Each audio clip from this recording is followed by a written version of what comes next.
And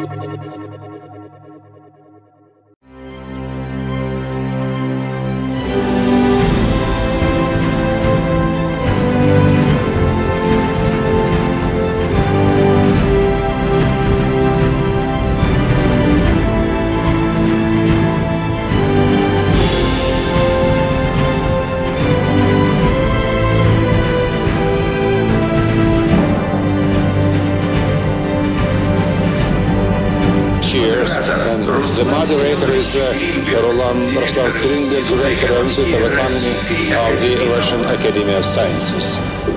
Ideas, your recommendations, but I now would like to give the floor to Vladimir Yakunin, the person who does not need to be presented in any way, but still I would like to say only one thing which is very important for me and for my colleagues. On top of his regular occupation, Vladimir Yakunin is also author of a very unusual brand, amazing brand, which has been there for more than 10 years and exists as the brand of the Dialogue of Civilization Forum. I actively participate in that dialogue, and I think I do not inflict much damage, but I would like to emphasize the fact that this is a platform for discussion where you can see people representing various nations, various points of view, and they are engaged.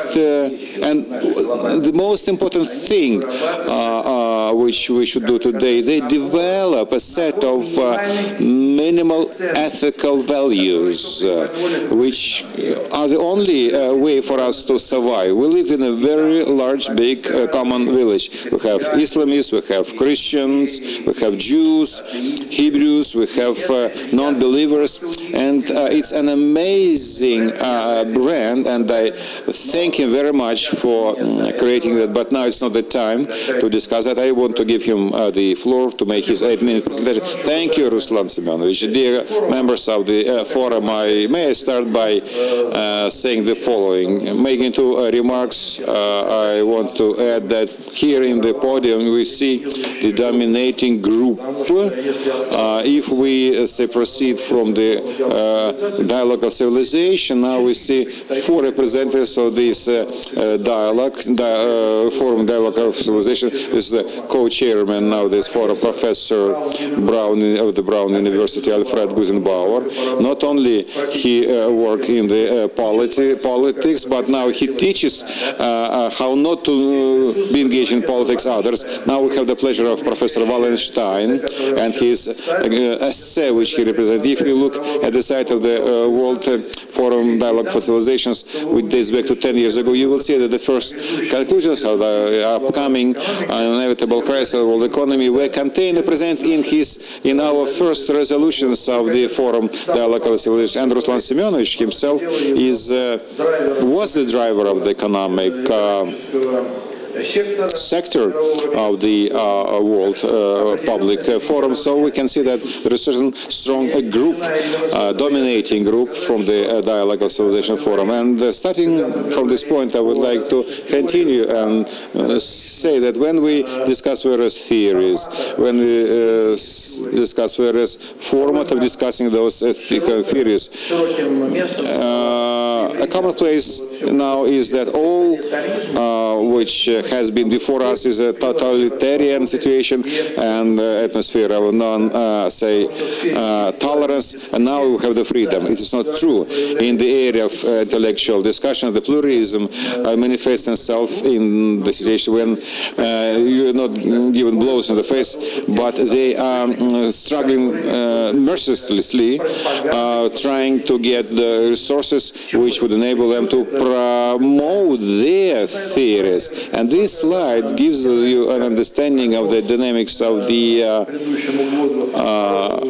growth of gross national product. You know that now we see the slowing down of the growth of the gross national product. I also teach the politology in this university in addition to my regular occupation. For us, it is an absolutely obvious phenomenon, and last year we generated an appeal, we wrote an appeal to the government saying that we see the decline of the economic growth in our country, which we can see by the decline of the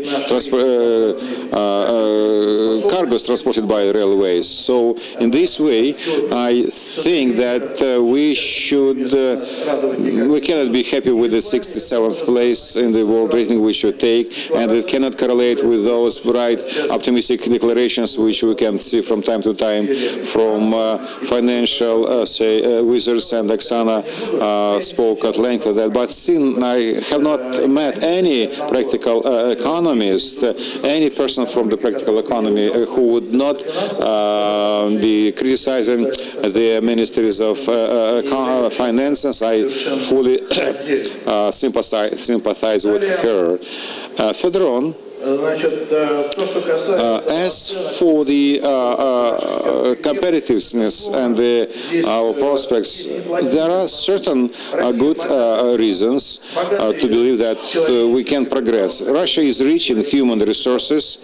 I do not like the word human capital, human resources. We are rich in mineral resources and natural resources. And when we speak about the need to diversify our economy, we should understand that it's for a long time one of the key elements of the revenue generation for our world will be those mineral resources which mined and sold. Australia lives in the same along the same pattern, but lives much better than we do, so we can also do much better as well. So quite often we made utterances or statements at our dialogue of civilizations where the process of shifting of economic power and political might to other centers in the globe, we refer to the creation of multipolar world, and gradually we decided to speak in terms of centralization, concentration of the world, and those are the BRIC countries, and quite often the 4 countries will be added by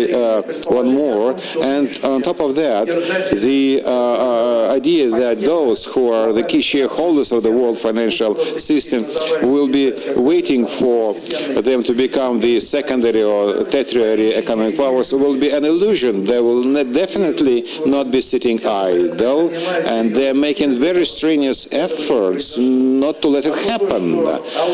The only fact that audit showed that the emission of $16 trillion in the during the audit of the